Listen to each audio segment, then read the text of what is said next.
और सर ये डाली जो लिखा है, डाली कॉन्सेप्ट मैंने बहुत सुना है, इसको थोड़ा सा एक्सप्लेन करेंगे। डाली घरों में ना जब भी लगता है तो मतलब सेफ्टी के पॉइंट ऑफ व्यू से हमें किन किन चीजों का ध्यान रखना चाहिए और क्या क्या एलिमेंट्स लगाने चाहिए। इसका सर लगभग प्राइस का लगभग क्या रेंज आ जाएगा? अभी रिसेंटली दिल्ली में एज टैग हुआ था और एज टैग में हम हैवेल्स के स्टॉल पे गए थे और हैवेल्स के स्टॉल पे जाके काफी सारे डिफरेंट प्रोडक्ट्स जो है हमने एक्सप्लोर करे, तो वो सारे प्रोडक्ट मैं आपके साथ भी शेयर करूंगा। तो चलिए वीडियो को शुरू करते हैं और बहुत कुछ जो है आपको इस वीडियो से वैल्यू मिलेगी। So we have this product called Chesa. It's a dual, it's a unique product in terms of architectural indoor lighting. Best part is you can change colors. ये आई थिंक मैग्नेटिक ट्रैक लग रहा है। हाँ, this is magnetic track. Magnetic track आजकल that is in trend. हाँ जी, तो ये आपका ये 5 रेंज आ गए इसमें ना। हाँ, तो इसमें magnetic track that is the most advanced और most latest product. Basically इसमें क्या होता है कि this gives you flexibility in your interior. तो इसमें अलग टाइप के हर टाइप के प्रोडक्ट लगा सकते हैं, पेंडेंट भी लगा सकते हैं, फोकस लाइट भी लगा सकते हैं। आई थिंक इसकी लाइट्स लेकिन अलग से आती होंगी। अलग से आती है। और सर ये जैसे चीज मैं जो देख रहा हूँ ये मतलब ये क्या है, थोड़ा सा मुझे बताएंगे ये मतलब किन ये जो आपने इसमें जो लगा रखा है? हाँ, ये हमने जो प्रोडक्ट बनाया है इसका मतलब ये है कि अगर ये प्रोडक्ट 3 मीटर की हाइट पे लगेगा, जहाँ पे लिखा हुआ 3, तो 3 मीटर की हाइट पे लगेगा तो आपको यहाँ पे 700 लक्स लेवल देगा। ओके, तो ये 700 लक्स लेवल लगेगा, यहाँ पे 300 लक्स लेवल देगा। तो एज पर स्टैंडर्ड इंडिया में 300 साढ़े 300 का लक्स होता है, तो हम उससे ज्यादा अच्छा अचीव करके देते हैं। मतलब ये आपने इसलिए दिखा रहे हो कि अगर हम ज्यादा हाइट से लगाते तो प्रॉपर लक्स मिल नहीं पाएंगे। मतलब अगर आपको प्रॉपर लाइटिंग का फील लेना तो इतनी हाइट तक आपको इतनी हाइट करना। ओके, और सर ये डाली जो लिखा है, डाली कॉन्सेप्ट मैंने बहुत सुना है, इसको थोड़ा सा एक्सप्लेन करेंगे। डाली का फुल फॉर्म होता है digital addressable lighting interface. Okay, 2 type के प्रोडक्ट होते हैं, एक तो स्विच ऑफ होते हैं तो ऑन और ऑफ हो जाएंगे। बिल्कुल। डाली में क्या होता है वो डिम डाउन भी हो जाता है और उसकी इंटेंसिटी अप भी हो जाती है। ओके, डिमर्स बेसिकली है ना। ओके, और सर ये UGR 13 लिखा हुआ है, UGR बेसिकली एक लाइटिंग का टर्म है जिसको बोलते हैं unified glare rating. Okay, glare का मतलब ये कि अगर आप किसी आपको लाइट को देखते हैं तो आपको बहुत ज्यादा डिस्कम्फर्ट फील होता है, तो that is called glare. Okay, तो उस ग्लेयर वो ग्लेयर कम से कम होना तो चाहिए। आपकी लाइटिंग का ये अगर UGR 13 है तो मतलब उसकी लाइटिंग का जो ग्लेयर है बहुत कम आता है। अच्छा, मतलब आपको डिस्कम्फर्ट बहुत कम फील होगा। तो सर इसके अलावा आपके कुछ जो नए प्रोडक्ट स्मार्ट या फिर कुछ नए जो आपके प्रोडक्ट्स आए हो तो वो थोड़ा सा शेयर करना चाहेगा? हाँ जी, ये हमने आपको इंटरचेंजिंग लाइट्स है। ओके, तो आप इनको स्मार्ट इससे भी बोल सकते हैं, आप इसको कहीं भी बैठ के इसको मॉनिटर कर सकते हैं, कंट्रोल कर सकते हैं। अच्छा, कहीं से भी बैठ के? कहीं से भी बैठ के। चाहे मैं अगर जैसे बॉम्बे में बैठा हुआ मुंबई में तो वहाँ से मैं कर सकता हूँ? आपको एप्लीकेशन दे देंगे, ओके, आप उसकी बेसिस पे आप कहीं से भी कंट्रोल कर सकते हो। ओके, आप कलर चेंज कर तो सकते हो। आई थिंक ये नेट से कनेक्टेड होंगी। नेट से कनेक्टेड है। ओके, ये हमने कुछ रिसेंट एयरपोर्ट्स करे हैं प्रोजेक्ट्स हमारे। ये महाकाल हमने किया था। महाकाल आपने किया हुआ है जो कॉरिडोर बना था? हाँ जी, हाँ जी। ये एयरपोर्ट का ट्रिवेंडम हमने किया है, ओल्ड फोर्ट दिल्ली हमने किया है। ओके, इस टाइप के प्रोजेक्ट्स हमने करे। तो दीज आर स्मार्ट लाइट्स। तो सर जैसे मान लिया किसी का जैसे इतना बड़ा प्रोजेक्ट चल रहा है तो वो लाइटिंग के साथ सर आपसे कंसल्टेंसी भी लेना चाहते हैं तो आप कंसल्टेंसी प्रोवाइड करते हैं। तो ये आपका IP67 होगी सारी? हाँ जी, IP67 IK08 is strength against mechanical stress. Okay, कोई मैकेनिकल इम्पैक्ट होगा तो वो टूटेगा नहीं। और सर यहाँ पर ये कुछ एक लगा हुआ है आप, अच्छा आपकी इंडोर लाइट्स आ गई? ये इंडोर ऑफिस लाइट्स हैं। ओके, ये लीनियर चैनल लाइट होती है, उसको चैनल लाइट बोलते हैं। उसको जो कर्व है वो कर्व शेप देते हैं, इससे हम कोई भी शेप बना सकते हैं। अच्छा, Zigzag, और आप कस्टमाइज भी कर देते हैं? और इनमें एक ऐसी प्रोविजन भी है कि लाइट का कलर भी चेंज हो जाता है। अभी जैसे ब्राउन, अब जैसे वार्म है, it can change to white. मतलब 2 कलर आपको डिफरेंट दिख रहे होंगे। हाँ, एक ही फिक्चर में अब 2 अलग कलर और चेंज हो जाएंगे। अब बटन दबाएंगे, वार्म, नेचुरल और वार्म, नेचुरल है। और सर ये यहाँ पर आप ये क्या सिस्टम है थोड़ा सा एक्सप्लेन करेंगे? और ये क्या है? सनलाइट? ये हमारे ना होम सेक्शन के प्रोडक्ट्स हैं। ये सोलर बेस्ड लाइट्स हैं। ओके, तो ये सोलर पैनल है, ये लाइट को स्टोर करेगा, बैटरी एनर्जी स्टोर करेगा। और यहाँ की नीचे लाइट लगी हुई है। तो प्रॉपर इसको जो है मतलब सनी चाहिए या फिर प्रॉपर सन? तो इसमें एक होता है ना कि क्लाउड भी निकला हुआ है, सूरज नहीं है तो चार्ज नहीं हो पाएगा। अच्छा, हाँ, जब चार्ज होने के लिए पूरा प्रॉपर सन का। तो प्रॉपर कितना टाइम लगता है चार्ज होने में? 5-6 घंटे लगता है। 5 घंटे लगता है। और कितना टाइम इसका ये चल जाता है? 5-6 घंटे चलता है। जितना मतलब चार्ज टाइम उतना ही आपका चलने में उतना टाइम है। और ये ऑटोमेटिक जैसे आपका लाइट मतलब आपका रात हुआ तो ऑटोमेटिक ही चल जाएगा या फिर ऑटोमेटिक? ऑटोमेटिक। इसका सर लगभग प्राइस का लगभग क्या रेंज आ जाएगा? Price between 10,000 to 12,000। 10,000 12,000। Okay, PIR motion sensor इसमें लगा हुआ है। PIR motion sensor. PIR motion sensor base मतलब कि अगर कोई भी ऑक्यूपेंसी हुई या मूवमेंट हुई तो वो ऑन कर देगा, नहीं तो नहीं हुई तो ऑफ कर देगा। ओके सर, ये एक चीज़ एक टर्म है मोनोक्रिस्टलाइजेशन सोलर। हाँ, monocrystalline solar panel. Solar panel basically 2 type के पैनल्स होते हैं, एक तो मोनोक्रिस्टलाइन होते हैं और एक होते हैं फोटो पल्स विथ मॉड्यूलेशन वाले। जी जी। तो इनसे क्या होता है, इन दोनों में डिफरेंस क्या है? मोनोक्रिस्टलाइन से क्या होगा कि हमारी जो बैटरी का जो एक्सट्रैक्शन है, जो बैटरी का जो पावर है उसमें पावर ज़्यादा स्टोर होती है। ओके, और जब ज़्यादा स्टोर होने की वजह से वो ज़्यादा देर तक चार्ज भी कर सकती है और ज़्यादा देर तक वो लाइव भी रहेगी उसकी लाइट की। और सर ये क्या चीज़ है? ये केबल्स हैं। अच्छा, आपकी केबल्स आ गई सारी है? ये अलग अलग केबल्स के हमारे वेरिएंट्स हैं। Okay okay okay. Because cables is primarily known for cables. Sir एक चीज़ मैं पूछूंगा, बहुत सारे लोगों ने पता नहीं होता, मतलब उनको लगता है कि केबल मतलब सिर्फ केबल, घरों में जो वायर्स लगती है।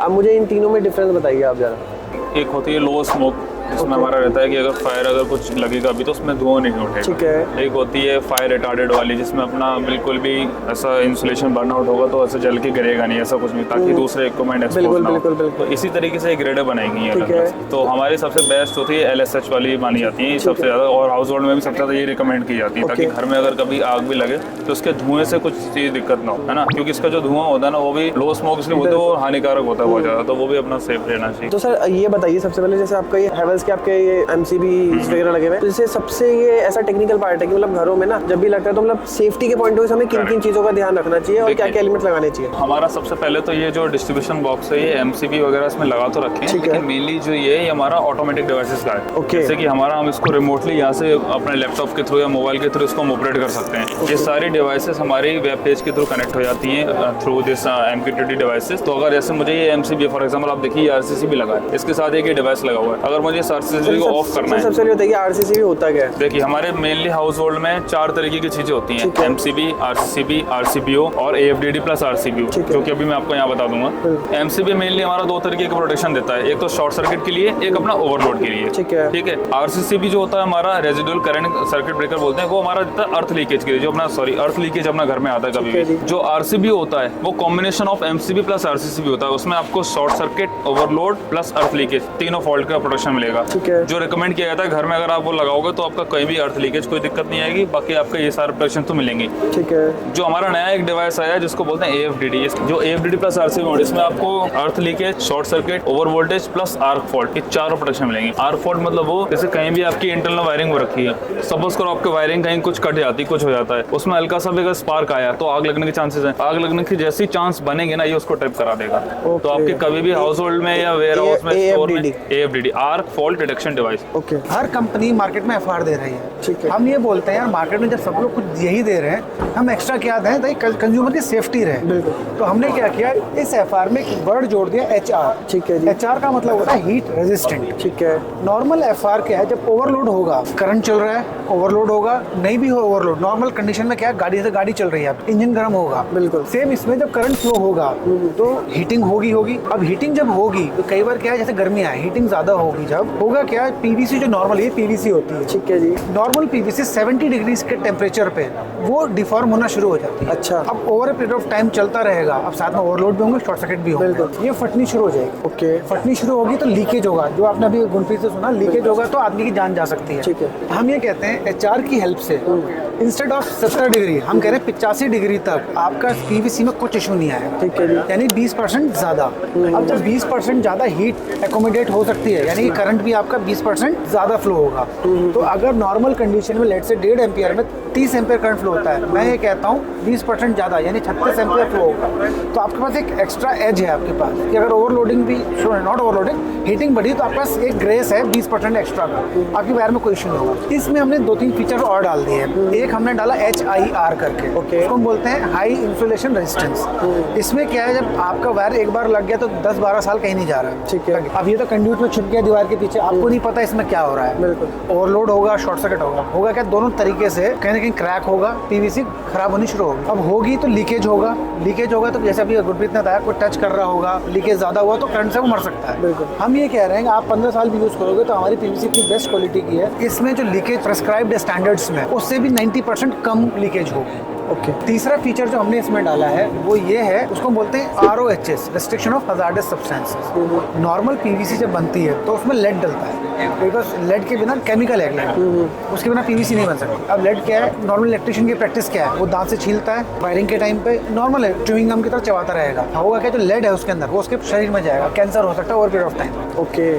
चौथी चीज जो इसमें है वो है एंटी टर्माइट, एंटी रोडेंट। अच्छा। चूहे काटेंगे नहीं। अच्छा। बट इसकी भी एक लिमिटेशन है, जिनसे केमिकल है 1 साल तक हम जब इंस्टॉल नहीं हो रहा, जब तक जैसे आपने दुकान पर रखा है 1 साल तक कोई दिक्कत नहीं। मार्केट में 90% आज भी ये चलता है। होता क्या है, जब आग लगती है तो उसमें 3 चीजें निकलती हैं। कोई भी चीज जला दो आप, एक तो निकलती है हीट, दूसरा है धुआं, तीसरी है जो दिखती नहीं है वो है गैसेस। ठीक है। तो HCl गैसेस होती हैं, हाइड्रोक्लोरिक एसिड। हाइड्रोक्लोरिक एसिड आपके फेफड़ों को रोक देगी, बंद खराब कर देगी, वहीं आपको सांस लेने में, वहीं आप सफोकेट हो जाओगे। अब होगा क्या जब आग लगेगी, हम ये कह रहे हैं SFR लाइसेंस से धुआं तो निकलेगा लेकिन कम निकलेगा ताकि आपको एग्जिट पॉइंट दिख सके, हेलोजन कम होगी ताकि आपको टाइम मिल जाए बाहर भागने का। तीसरी जो ये रेंज है, हम कहते हैं आग नहीं लगेगी पहली बार, अच्छा। और लग भी गई एक टाइम के बाद तो हेलोजन फ्री है ये, इसमें गैसेस जीरो है। ये अगर 100 रुपए की है, ये 105 की है, ठीक है। ये 107 की है ओनली बस। तो इतना ही फर्क है, इतना ही फर्क है। लेकिन इसके फीचर्स वाइज तो बहुत बढ़िया पर वही है, ना, लेकिन अवेयरनेस 7% का फर्क आ रहा है। 7% दूसरा अगर आप देखोगे, अगर आप भी वायर लेने जाओगे, आप सबसे ज्यादा क्या नोट करते हो, यार वायर तो लगा ले, लाइट और स्विच देखते हैं हम तो प्राइसिंग पे ही लड़ते हैं कि कोई सस्ती मिल जाए, बस वही है। ये सब चीजें देखते कोई हैं। देखता नहीं है, दिक्कत है एक्चुअली। अब हॉस्पिटल चले जाओ, वहाँ आग लग जाए, पेशेंट्स हैं यार, वो तो ऐसे ही मर जाएंगे, आधे तो ऐसे ही वो तो मर। गवर्नमेंट के आई थिंक नॉर्म्स भी बने हुए, आपको ये अब गवर्नमेंट जो नॉर्म बना रही है, जितनी CPWD हो या PWD, उसमें बाय डिफॉल्ट ये लिख के आ रहा है FRL। मेरे साथ तो यही वाली यूज करनी चाहिए। ये अब आएगी धीरे धीरे, लोगों को अवेयरनेस हो रही है। लेकिन जितने भी टनल्स हैं, अंडरग्राउंड जितना भी काम हो रहा है, वहाँ ये बाय डिफॉल्ट है ये, बिकॉज वहाँ ऑक्सीजन वैसे ही कम होता है। ऑक्सीजन जितना कम होगा, आग उतनी जल्दी पकड़ेगी। देन आजकल एक नया कॉन्सेप्ट चल पड़ा है सोलर का, सोलर एनर्जी का। तो सोलर की अलग वायर, सोलर की वायर अलग होती है, ओके। ये DC केबल होती है, ये सारी AC केबल। तो ये अंदर एक कॉपर है, ये एल्युमिनियम? कॉपर ही है, टिंड होता है। अच्छा। प्लस इसमें जो कोटिंग है ये PVC नहीं होती, ओके। ये XLPE होती है, क्रॉस लिंक पॉलीइथाइलिन बोलते हैं। देन इसके ऊपर होती है जीरो हेलोजन। रीजन क्या है, ये बाहर लगती है सारी। अब इनमें आग लग जाए तो अगेन गैसेस निकलेंगी तो फिर वही लोगों को सफोकेशन होगी, तो इसको ये बोलते हैं हेलोजन फ्री भी है ऊपर से। ये स्पीकर केबल है। देन ये CCTV केबल है for CCTV applications. Higher size हम लगाते हैं जहाँ पे भी आपके DB जो लगती है घर में, उसमें हायर साइज लगती है। देन सबमर्सिबल के लिए अलग, मतलब काफी सारे लोगों को पता नहीं होता, एक ही वायर हर जगह अलग घुसा देते हैं। नहीं, वो गलत है, वो गलत है ना? गलत है। उसके अलावा भी हमारे पास एक दो रेंज और हैं जिसका हम कहते हैं शील्डेड केबल। ओके। अगर आप नोट करोगे आजकल, जैसे आपका कैफे है, जैसे CCD की आपने बात करी, अब CCD में क्या है, इंटरनेट का भी कनेक्शन होगा, पावर का भी कनेक्शन। पावर की जो केबल है उसकी फ्रीक्वेंसी 50 हर्ट्ज, ओके। और लैन केबल की होती है 250 मेगाहर्ट्ज, ओके। अब दोनों फ्रीक्वेंसी अलग अलग हैं तो आपस में इंटरफेयर करेंगे, एक में करंट है, एक में सिग्नल है, तो उसके से जो चेन रिएक्शन होगा, जो लॉसेज होंगे, उसको बोलते हैं EMI, इलेक्ट्रोमैग्नेटिक इंटरफेरेंस, जिससे आपके सिग्नल्स हैं वो लॉस होंगे। ओके। CCD में शायद पता ना चले। अब आप बात करो मेट्रो में, प्लेन्स में, जहाँ पे आपके सोफिस्टिकेटेड एलिमेंट्स लगे हुए हैं, जहाँ पे सारा गेम कंट्रोलिंग का है, वहाँ अगर सिग्नल डिले हुआ या कम हुआ, गेम खत्म। तो वहाँ के लिए शील्डेड केबल है, ओके, तो वो भी हमारी